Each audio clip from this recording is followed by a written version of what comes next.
Study IQ IAS, आपका selection हमारा mission. Hello everyone, हाल ही में अगस्त में आरबीआई की मॉनेटरी पॉलिसी मीटिंग हुई है दोबारा। उससे कुछ करंट अफेयर्स अपडेट निकल के आई होंगी जो आपने ज़रूर पढ़ी होगी कि हमारा रेपो रेट चेंज नहीं किया गया है। अब हमें समझना है कि ये रेपो रेट ज़रूरी क्यों है, और ये जो न्यूट्रल स्टांस की बात आती है बार बार कि आरबीआई ने अपना स्टांस न्यूट्रल रखा है, उसका क्या मतलब है। करंट रेपो रेट कितना है, उसके अलावा एसडीएफ क्या है, एमएसएफ क्या है, इन सब के बारे में जानेंगे आज। तो करंट अफेयर तो सब पढ़ते हैं, करंट अफेयर से इंफॉर्मेशन कैसे निकालें आज हम इस अपने यूट्यूब सेशन से सीखेंगे। तो आज का हमारा टॉपिक है RBI keep the repo rate unchanged, good news और बैड। तो वेलकम एवरीवन, मेरा नाम है Rishabh, I am economics optional faculty. आगे बढ़ते हैं, हम लोग बातचीत करते हैं आज के टॉपिक के बारे में। तो देखो, आज हम लोग पढ़ेंगे क्या कि डिसीजंस क्या लिए गए हैं उसके बारे में जानेंगे, रेट्स क्या है, स्टांस क्या है और प्रोजेक्शंस क्या रखा है। प्रोजेक्शंस कौन सा प्रोजेक्शन देता है आरबीआई? आरबीआई इन्फ्लेशन प्रोजेक्शन देता है।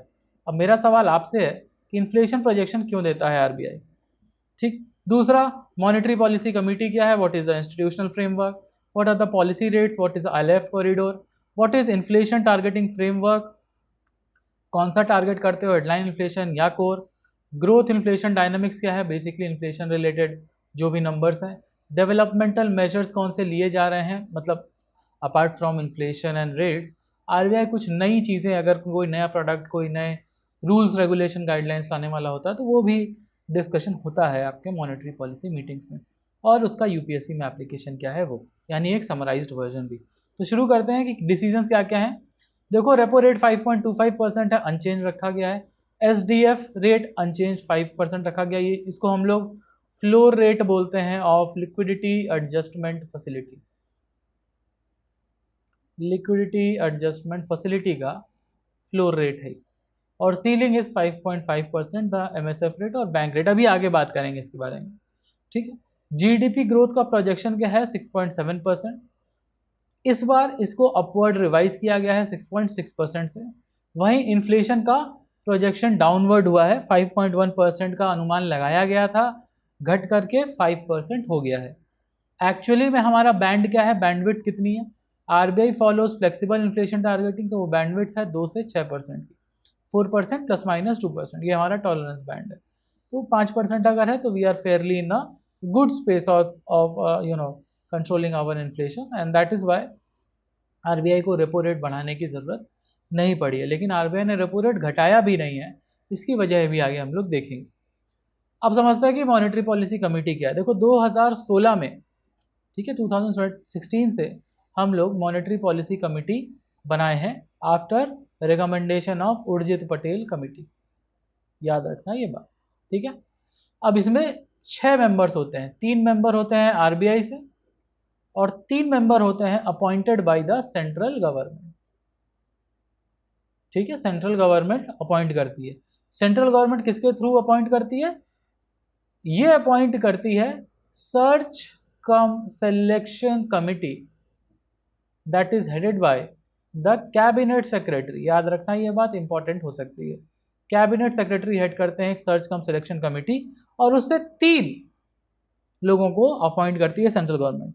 अच्छा, इनका जो टेन्योर होता है ना, जो टेन्योर होता है वो 4 ईयर टर्म का टेन्योर होता है और इन लोगों को रीअपॉइंट नहीं किया जा सकता, यानी 4 साल के बाद कोई दूसरे लोग ही आएंगे, उनको रिअपॉइंट नहीं किया जाएगा। आरबीआई के जो मेंबर होते हैं उनको रिअपॉइंट किया जा सकता है। तो आरबीआई से कौन कौन है? गवर्नर होते हैं, एक डिप्टी गवर्नर होते हैं और एक आरबीआई बोर्ड में बैठे हुए एग्जीक्यूटिव डायरेक्टर जो भी होंगे उनको अपॉइंट किया जाता है। तो 3 आरबीआई के साइड से और 3 सेंट्रल गवर्नमेंट के साइड से होते हैं, ठीक है। It's under 47 GB RBI act 1934 जो 2016 में अमेंड किया गया था। देखो यहाँ लिखा होगा, ठीक। फीचर्स क्या है? सारे फैसले मेजॉरिटी से लिए जाते हैं, यानी अगर 6 लोग हैं 4:2 is the majority. But in case 3:3 हो गया, 3 पक्ष में वोट दिए और 3 विपक्ष में, तो गवर्नर के पास एक कास्टिंग वोट होता है। तो अगर टाई होगा तो गवर्नर एक एक्स्ट्रा वोट दे सकता है आइदर साइड में। ऐसा कभी हुआ नहीं है बट ऐसा हो सकता है, आज तक तो नहीं हुआ 2016 से। ट्रांसपेरेंसी क्या है? तो जितनी भी बातें होंगी उस मीटिंग में 14 डेज के बाद उसके पूरे मिनट्स को रिलीज किया जाएगा, तो इसे ट्रांसपेरेंसी है। अकाउंटेबिलिटी, अगर आरबीआई अपने टारगेट्स को मीट नहीं करता, अब मीट टारगेट क्या है आरबीआई का, इन्फ्लेशन को 2% से कम नहीं होने देना है और 6% से ज़्यादा नहीं होने देना है। अगर 3 क्वार्टर से ज़्यादा ऐसा होता है, ठीक है, यानी 3 क्वार्टर मतलब 9 महीने तक अगर आरबीआई इन्फ्लेशन को कंट्रोल करने में असमर्थ रहता है, तो आरबीआई को एक्सप्लेनेशन देनी पड़ती है पार्लियामेंट को। फ्रीक्वेंसी, एटलीस्ट 4 मीटिंग होनी ही चाहिए साल में, और हर 2 मीटिंग के बीच में 2 मंथ का गैप होना ही चाहिए, 2 मंथ गैप होना ही चाहिए, और कम से कम 4 मीटिंग होनी चाहिए। तो अगर मान लो एक साल में 12 महीने होते हैं और 2 महीने का गैप आपको देना है मीटिंग्स में, तो मैक्सिमम 6 मीटिंग हो सकती है और मिनिमम आपको 4 मीटिंग करनी ही है। और आरबीआई का मेन मोटो क्या है, RBI as a central bank क्या करता है, प्राइस स्टेबिलिटी यानी इन्फ्लेशन कंट्रोल आरबीआई का मेन मोटो है। जनरली कोई भी सेंट्रल बैंक होता है उसके 3 मेन मोटो होते हैं, प्राइस स्टेबिलिटी, इकोनॉमिक ग्रोथ और एम्प्लॉयमेंट जनरेशन। तो एम्प्लॉयमेंट जनरेशन आरबीआई का काम नहीं है, इंडिया में सेंट्रल बैंक ये सब काम नहीं करता, इंडिया में वो काम सरकारें करती हैं। आरबीआई का मेन टारगेट है फ्लेक्सिबल इन्फ्लेशन टारगेटिंग। तो वही बात करते हैं, पॉलिसी रेट्स के थ्रू लिक्विडिटी एडजस्टमेंट फैसिलिटी यानी इन्फ्लेशन कंट्रोल या मनी सप्लाई कंट्रोल करता है आरबीआई, ठीक है। इसी को हम बोलते हैं इंटरेस्ट रेट कॉरिडोर और लिक्विडिटी एडजस्टमेंट कॉरिडोर। ये प्रीलिम्स का क्वेश्चन भी आया था कि हमारा लिक्विडिटी एडजस्टमेंट कॉरिडोर का फ्लोर रेट क्या है। फ्लोर मतलब जो निचला रेट है SDF, और सीलिंग रेट मतलब जो ऊपर का रेट है यानी कि MSF, जिसको हम पेनाल्टी रेट भी बोलते हैं, और बीच में आता है रेपो रेट। रेपो रेट हमारा पॉलिसी रेट होता है, ठीक है, पॉलिसी रेट होता है। क्यों पॉलिसी रेट बोलते हैं, क्योंकि रेपो बढ़ेगा तो बैंक वाले जो लोन दे रहे हैं वो इंटरेस्ट रेट बढ़ाएंगे, लोन लेना लोगों के लिए महंगा हो जाएगा। रेपो रेट घटता है क्योंकि बैंक के लोन रेपो रेट से लिंक होते हैं, तो बैंकर्स जो लोन देते हैं वो लोन भी सस्ता हो जाता है। लोन सस्ता होता है तो लोग ज़्यादा लोन ले पाते हैं सस्ती दरों पे, इससे इकोनॉमिक ग्रोथ बढ़ता है, ठीक है।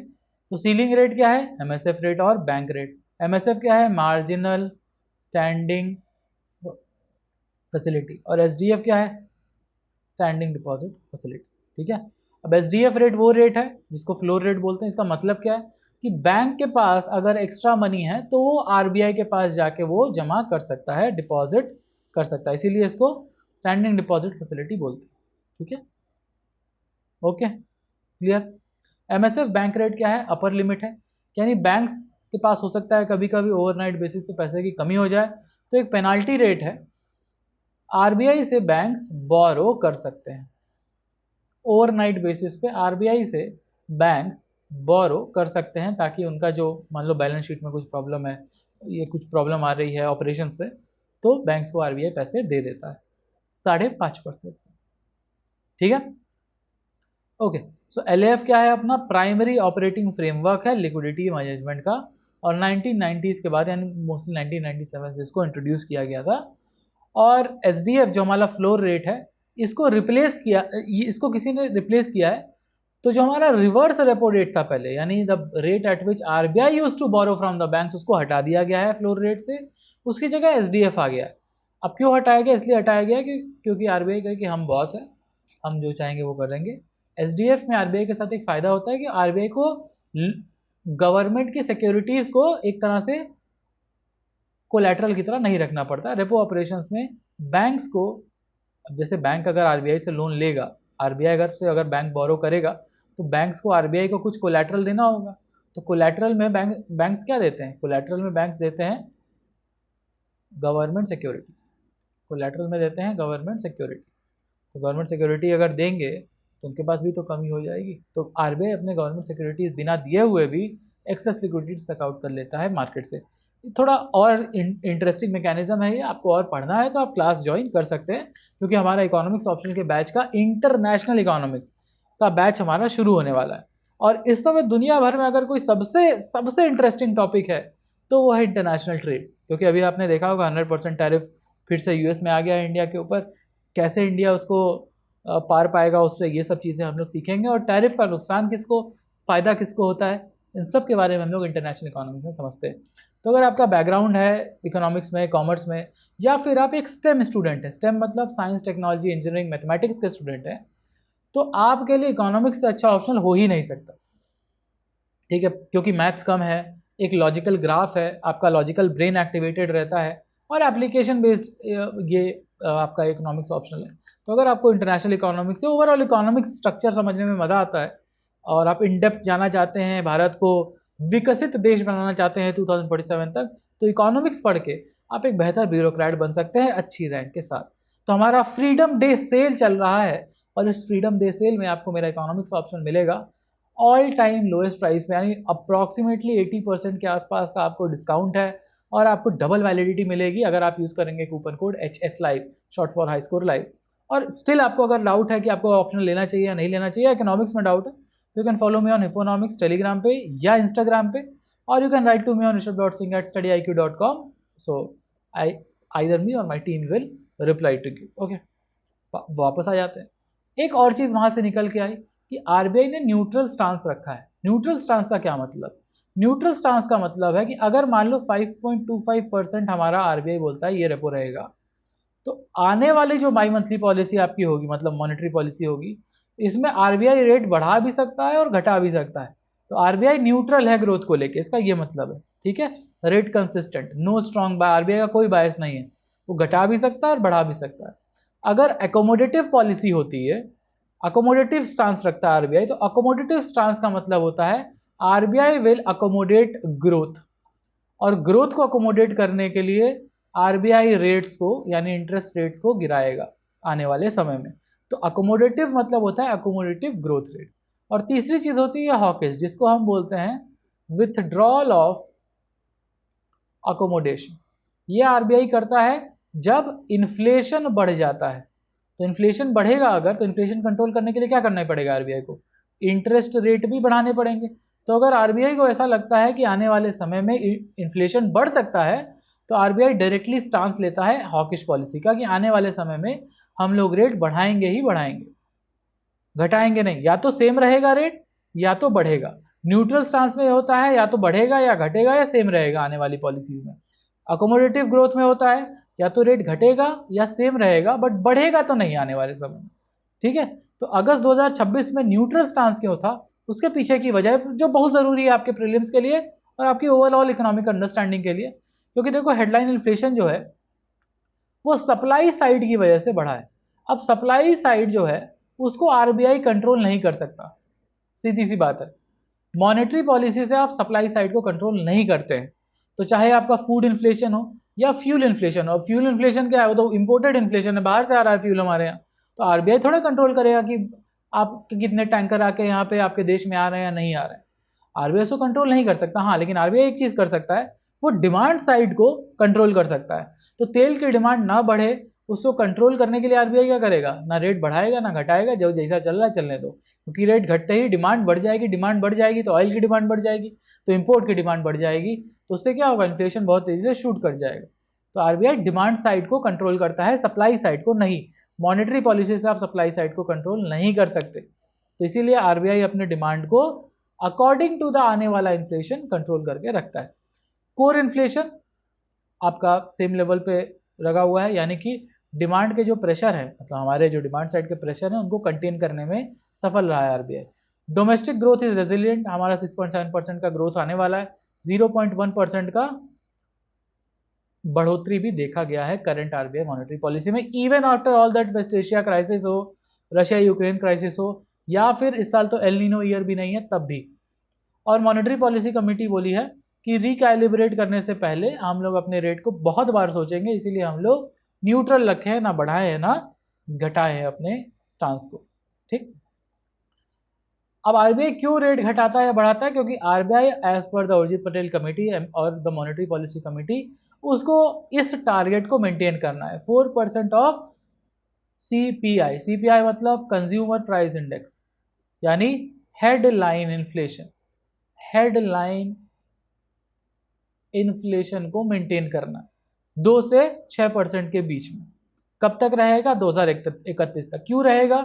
क्योंकि देखो हर 5 साल में 5 ईयर पीरियड के लिए आरबीआई और सेंट्रल गवर्नमेंट मिलके एक इन्फ्लेशन रेट सेट करते हैं। तो 2016 से 21 तक एक बार सेट किया, 21 से 26 तक एक बार सेट किया, और अब 26 से 31 तक के लिए सेट कर रहे हैं, और हर साल एक ही रहा है 4% ±2%, यानी 2 से 6% का टॉलरेंस बैंड रखते हैं। और कौन सा टारगेट करते हैं हम लोग? Inflation, headline inflation. तो हेडलाइन इन्फ्लेशन और कोर में अंतर क्या है? Headline inflation is equal to core inflation plus food and fuel. अब ये फूड और फ्यूल जो है ना वो वोलेटाइल होता है, ठीक है, वो वोलेटाइल होता है, ठीक। बट क्योंकि इंडिया का आप सोचो कि ज़्यादातर हमारा जो पर कैपिटा इनकम है 2 लाख रुपया से कम है, तो ज़्यादातर जो लोगों के पैसे खर्च होते हैं या तो खाने में खर्च होते हैं या फ्यूल में खर्च होते हैं, इलेक्ट्रिसिटी पावर में खर्च होते हैं।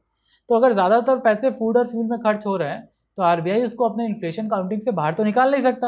हाँ, अगर हम एक डेवलप्ड नेशन होते तो फूड और फ्यूल हमारे कंज्यूमर प्राइस इंडेक्स का पार्ट नहीं होता, क्योंकि हमारे लोगों के पास इतना पैसा होता कि फूड वोलेटिलिटी तो वो आराम से झेल ही लेते। लेकिन क्योंकि हम डेवलपिंग नेशन है, 2 लाख रुपए से कम है हमारा पर कैपिटा इनकम, तो food and fuel has to be included, क्योंकि ज़्यादातर लोगों की बेसिक नीड रोटी कपड़ा मकान ही है ना। ओके, तो यही ऑफिशियल टारगेट है आरबीआई का, और ये सप्लाई साइड शॉक्स को भी पूरी तरह से दर्शाता है, क्योंकि फूड हो या फ्यूल ये दोनों ही सप्लाई साइड शॉक है। अब फूड कम हो गया, मान लो फूड की सप्लाई कम हो गई, बाढ़ आ गई, सूखा पड़ गया, आरबीआई उसको मैनेज नहीं कर सकता, वो सरकार मैनेज करती है। फ्यूल यानी आप जो इम्पोर्ट करते हो वो महंगा हो गया, आरबीआई उसको भी मैनेज नहीं कर सकता, लेकिन हमें उसको अपने जो जो भी हम पॉलिसी डिवाइस करेंगे, हमको अपने आम लोगों के लिए इन चीज़ों को अपने इन्फ्लेशन काउंटिंग में रखना ज़रूरी है।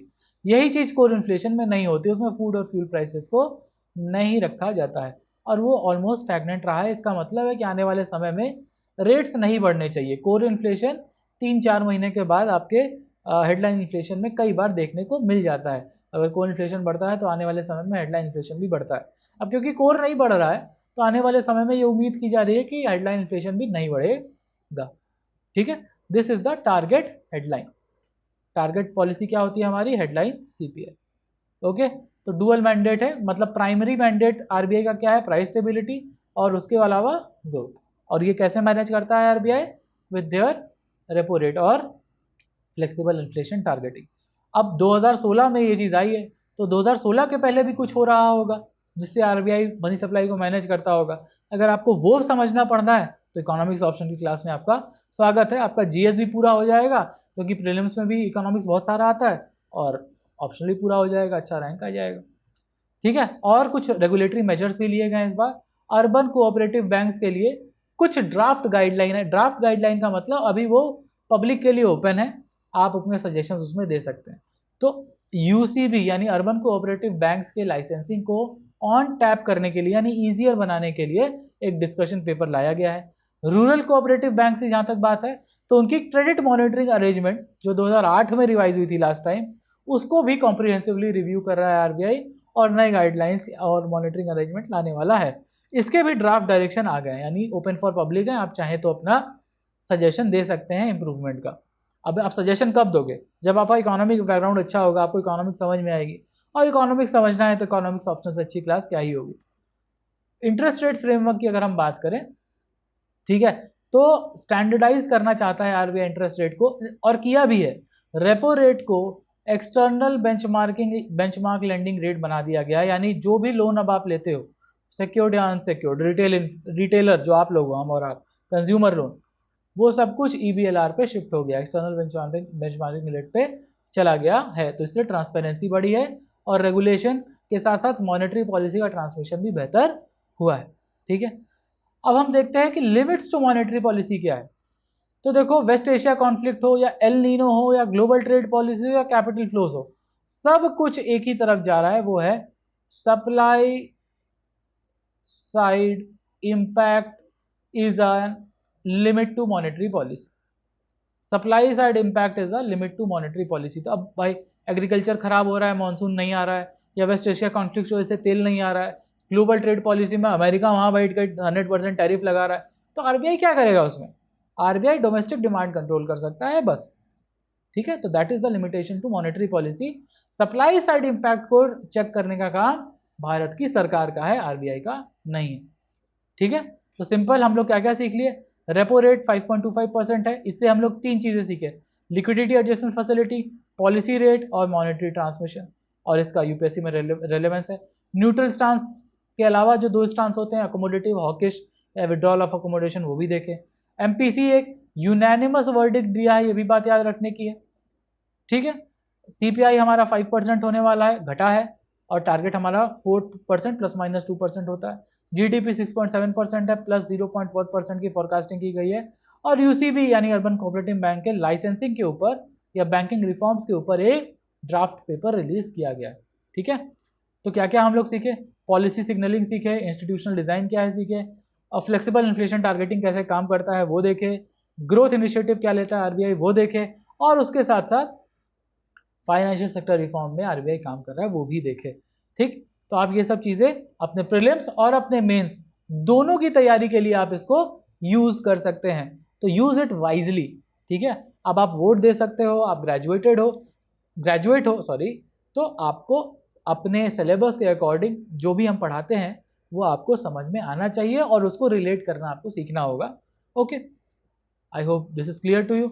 हमेशा पॉलिसी रेट डिसीजन को एलएफ कॉरिडोर और ट्रांसमिशन मैकेनिज्म से सीखने की कोशिश करो जब भी आए, क्योंकि हर 2 महीने पे आएगा, तो इससे आपका रिवाइज होता रहेगा, तो बार बार आपको किताब खोलने की जरूरत नहीं जब एग्जाम आएगा तो। ठीक है, टालोगे तो दिक्कत है। न्यूट्रल स्टैंस का मतलब होता है फ्लेक्सिबिलिटी, हमने आपको समझाया है अभी। सप्लाई साइड शॉक को मॉनेटरी पॉलिसी से आप सॉल्व नहीं कर सकते, ये भी बताया हमने आपको अभी, क्यों नहीं कर सकते ये भी बताया। और एमपीसी यानी मॉनेटरी पॉलिसी कमेटी एक यूनानिमस वोट लेके आई है और ट्रांसपेरेंसी के लिए हर 14 दिन पे उनको अपने मीटिंग के मिनट्स देने होते हैं। ठीक है, अपने सब्जेक्ट के ऊपर अगर आपको मास्टरी करनी है तो आपको लिंकेजेस बेहतर डेवलप करने होंगे। यही सब चीज़ें हम लोग इकोनॉमिक्स ऑप्शन की क्लास में सीखते भी हैं। तो अगर आपको अभी एडमिशन लेना है, क्योंकि गोल्डन टाइम है, अगस्त में एडमिशन लोगे तो 2027-28 के लिए पूरी तरह से तैयार रहोगे अपने यूपीएससी ऑप्शनल और यूपीएससी एग्जाम्स के लिए, चाहे वो प्रीलिम्स हो, क्योंकि प्रीलिम्स में इकोनॉमी आता है। ठीक, चाहे वो मेंस हो, जीएस पेपर 3, जीएस पेपर 2 हो या ऑप्शनल हो, भाई economy is the most important subject that you will need in your life as a bureaucrat. तो welcome everyone in the class. हमारी इंटरनेशनल इकोनॉमिक्स की क्लास 25 से शुरू होगी। ये एक राइट टाइम है, अगर आप एडमिशन लेते हो तो आपको हैवी डिस्काउंट्स भी मिलेंगे, प्लस एक्स्ट्रा वैलिडिटी भी। और कोई भी अगर आपको डाउट्स है, you can follow me on Hipponomics, Telegram, Instagram पे। अभी मिलते हैं क्लास में। Thank you everyone, bye bye, have a good day. Study IQ IAS, आपका सिलेक्शन हमारा मिशन।